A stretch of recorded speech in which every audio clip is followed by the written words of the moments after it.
Listen up, crash course. Trace the gun. That might be a wasted shot right here. This one right here. And I just feel, dialogue-wise, it's not the strongest shot we start on them. Take a look. Come on, they're coming! That's just not very strong. Yeah, I know what you mean, though.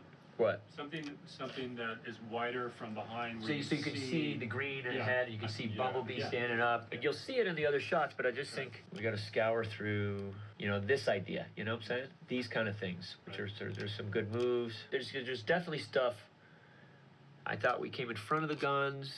This is a high-powered editing team right here.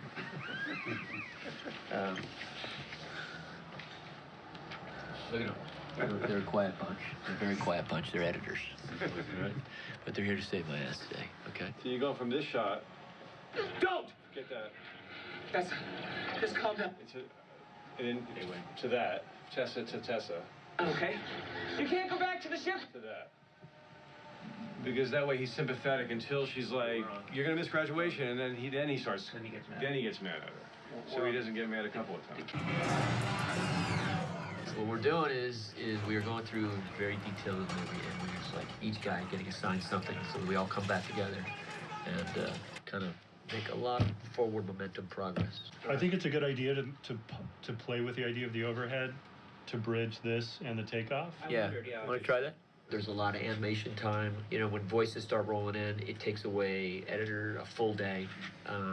Just so much stuff is happening so quickly. It's actually been great to just be able to talk about scenes with just more than a couple people. Yeah. Before we dive in, I think it's been awesome. Yeah.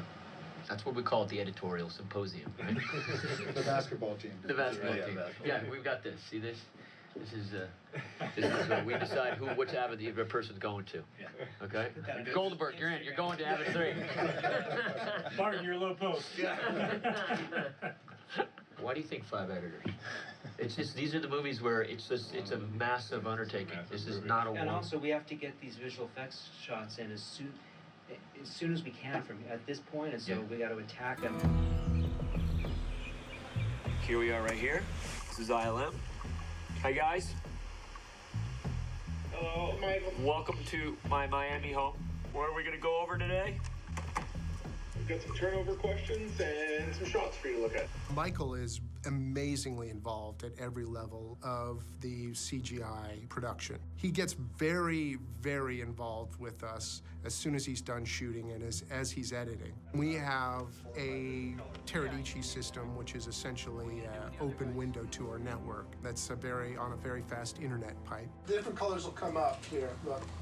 He can call us and say, hey, I want to do a session, and we just hop on and we run through shots. So it's just sliding across the sky.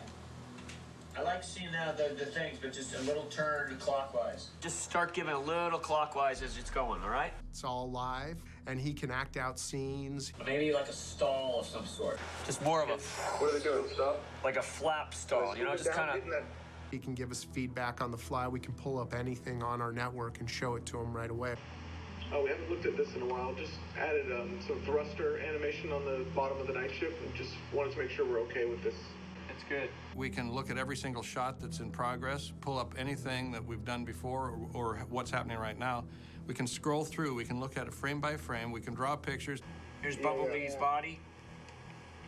Boom, hits off there, boom. Talk about it, yell about it, discuss it. Constant communication. Got some climbing out of the eye socket too? Yeah. Or just the mouth? No, the eye socket too. You might need to doll up the eye a little bit. He's got a lot of access to us, and we've got a lot of access to him that way. And it helps the creative process just flow a little better. He doesn't have to save his ideas for a specific time. We're also connected to his edit room at the same time, and so they're hearing the entire conversation that's going on. They're in L.A. Frick, Frack. Right. Billy, Paul. We're kind of going back and forth and talking about editorial items, which they're noting at the same time. Look at that. That's good. That's a good shot, huh? It's really cool. I love the composition. It's like, it looks so cool. Look at that foot. The language of filmmaking is the same whether it's on the set or whether it's something we're doing in the computer. What's nice working with Michael is he directs us the same way he directs his director of photography or his actors. You know, we're part of that filmmaking process. Defend this family, Autobots. You don't get any sense of there being a distinction between principal photography and then post-production. It's just one seamless filmmaking process. You know, it's not a process that is black and white. You have to look at the movie as it's growing and as things are changing and as editorial is changing. And you have to be able to kind of shuffle the deck as things get thrown back in your court. That certainly makes it interesting and at times exciting because you have to be very quick on your feet and respond to the movie changing. You know, this is seeming like a very easy session right now because they've got a couple winners in a row. It ain't always that easy. He's always pushing us to do better and to really kind of push the envelope. First the dress down and then... Oh, no, the dress down only happens once in a while when I freak out. And he keeps us on our toes, too. We don't always get a lot of warning when he wants to talk to us. It's complicated because it's not just the geometry. Michael's calling. I'm gonna have to go and do a transmission. So I'll find the right plate on that one, but there's gonna be Galvatron up there. So Galvatron, we have maintained a lot of the physicality of Megatron. We animate him the same way that we do, you know, he's hunched, high shoulders, the same menacing poses that we would use on Megatron, because it's the same guy. But his transformation is a lot different. Early on with Michael, one of the things he was most excited about was the idea of doing a different kind of transformation for this movie. So for the human-built Transformers, they transformed in a completely new way.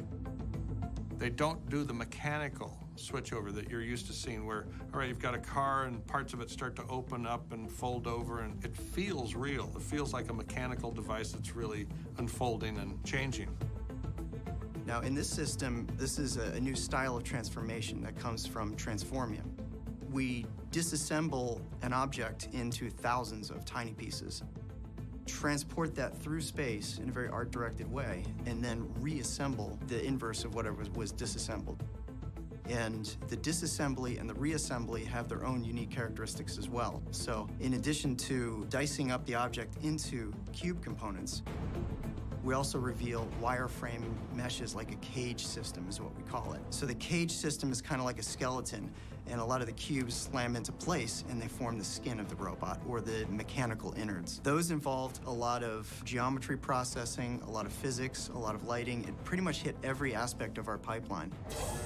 Well, in Transformers 4, there are a lot more scenes that feature the robots as characters. We have a lot more interplay and dialogue between the robots than we've had before. We are all targets now. It's just like if you had actors in a room, you'd have all your actors read through the screenplay, and you'd see them and look at them, and you'd revamp it and give suggestions and make notes right then and there. Well, you can't do that with key lead parts being stated by the robots.